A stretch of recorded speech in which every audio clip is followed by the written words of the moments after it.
When you put a group together of NBA champions, longtime all-stars and athletics up-and-comers who have already proven themselves in the basketball world, you have already set yourself up for success. Those things, plus excellent facilities and coaches, are exactly what Team USA has to offer for the upcoming Paris Olympics. They have been steamrolling through other teams and international friendlies and making it look easy. Additionally, any person on that team can take the reins at any point and just take over. Whenever your bench together is better than the starting lineup of any other team in the country, you know that you are going to be a problem for anyone who stands in your way.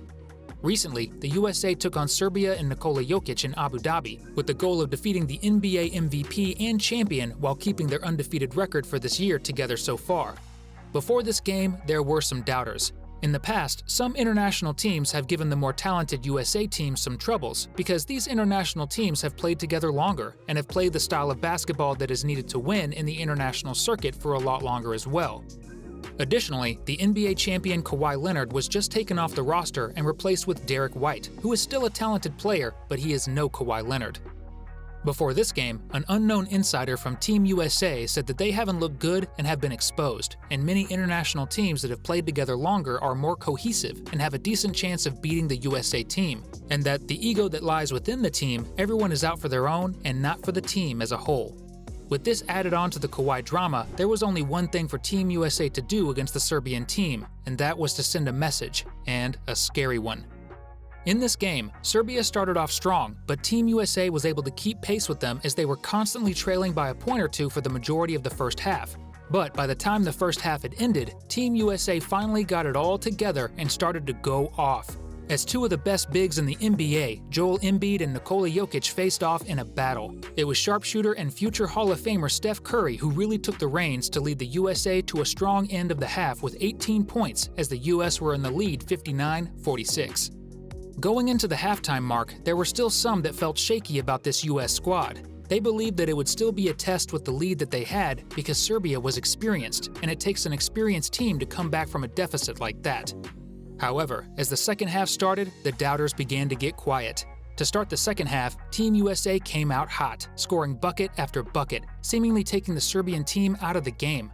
The grit and determination which was shown by the US team there was admirable, and it was a great representation of how basketball should be played around the world, and they made it fun. Fans were jumping out of their seats with Steph Curry draining threes and Anthony Davis blocking seemingly every shot that came his direction. And they were not done there, because once Serbia seemed as if they were out of the game, the US did their best to make it stay that way.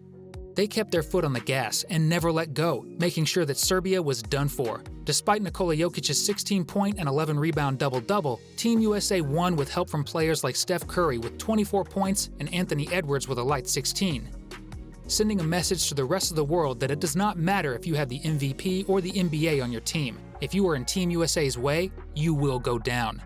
They also showed the world that there were no problems with the team's chemistry, and that while losing a player like Kawhi Leonard does hurt, they will still be perfectly fine with the players that they have, and that they will be dominant.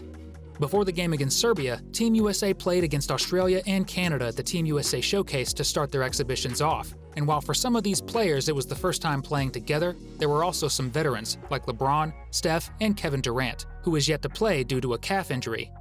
In the game against Canada, the US national team won 86-72 and made it look like light work. However, at the start of the game, the Canadian team was looking dangerous as they went up early. But as the game went on, Team USA showed their resilience and showed that they were not to be messed with, and that they could come back from a deficit as if it were nothing. The wealth was spread around in this game too, as the leading scorer was Anthony Edwards of the Minnesota Timberwolves with only 13 points.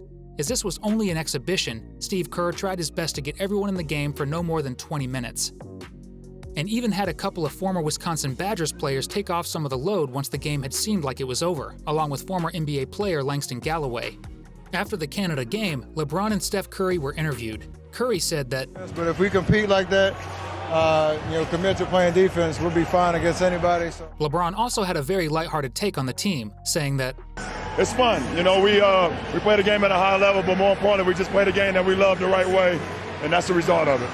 Even in this lighthearted and innocent comment, you can tell that he is ready to turn up the heat because in the world of international basketball, you have to play the right way because the refs and players are very fundamental and will not fall for little things that would fly in the NBA.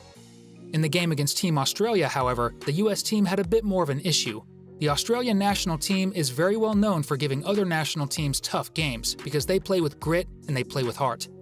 While they may not be the most skilled other than the US team, playing players like Jock Landale and Matthew Dellavedova, they still show out.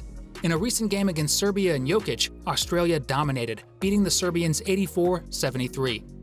With their leading scorer being Patty Mills, former Spurs point guard and NBA champion, many people were a little bit surprised. He outscored Jokic in the same amount of minutes as him, but it comes to show that Team Australia truly does play like a team, and that they play hard and give players that might not get NBA minutes an opportunity to shine.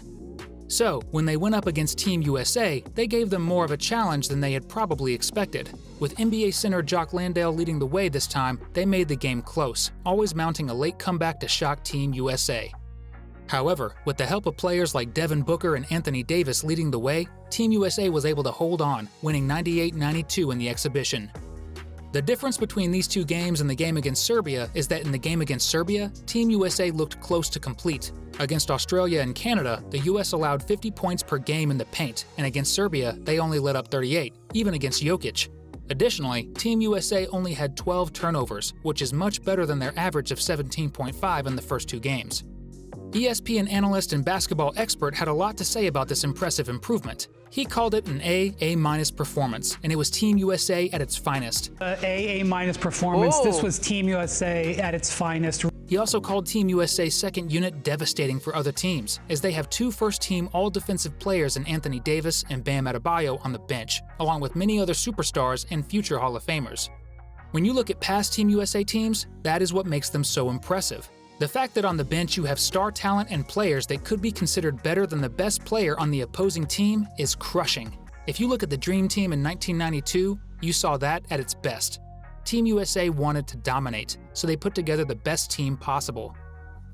They could shift players around all they wanted and would still dominate, so they did. You could never really know who was going to start from them, and that brought an aura of unpredictability. With Hall of Famers like David Robinson and Clyde Drexler coming off the bench, and especially going up against Magic and MJ, there was no stopping them. Same with the Redeem Team from 2008, which was formed after Manu Ginobili and Argentina won gold at the 2004 Olympics. With names like Kobe Bryant, LeBron James, and Carmelo Anthony to headline the team, they were dominant. They never won a game by less than 20 in the Olympics, winning the final by 31, and having dominant games like against Germany, where they won by a whopping 51 points. They played with tenacity, and they played while having fun, because when you play so well and beat teams that badly, you are going to have fun while doing it. It seems like Team USA wants to do the same in these Olympics as they did back then. Superstar Kevin Durant talked about this in an interview with the Boardwalk cover story. Kevin Durant gave some high praise about his Team USA teammates. He said that just being around these dudes and seeing how they work every day shows how committed and how great it is to play with all of these greats. But I'm ready for that. And I'm excited about being around that USA bond, that brotherhood again, man. It's unmatched. He also talked about how he wanted to show everyone just how dominant this team could be, and that he wants to put up minutes and numbers in the Olympics. I'm trying to play. I'm trying to play real minutes. I'm trying to be responsible, and have a real role. That seems to be what Team USA has started doing now that they are meshing together well, and now that their chemistry is rising and coming together with time. They are dominant, and they are the best in the world, and they want to show that, and not get upset by a little team just because they play with more grit or because they play harder and faster than them. Team USA's message is that they are going to destroy anyone in their way, and that they can play together to get to that point.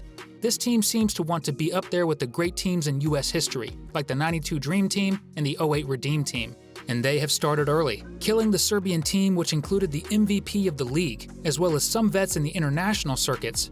It also helps that they have some veterans, even one from the 2008 Redeem Team, LeBron James, to lead them through thick and thin. They will not slow down, and they will not stop until they have proven their point and until they have eventually made it onto that gold medal stage at the Olympics this summer.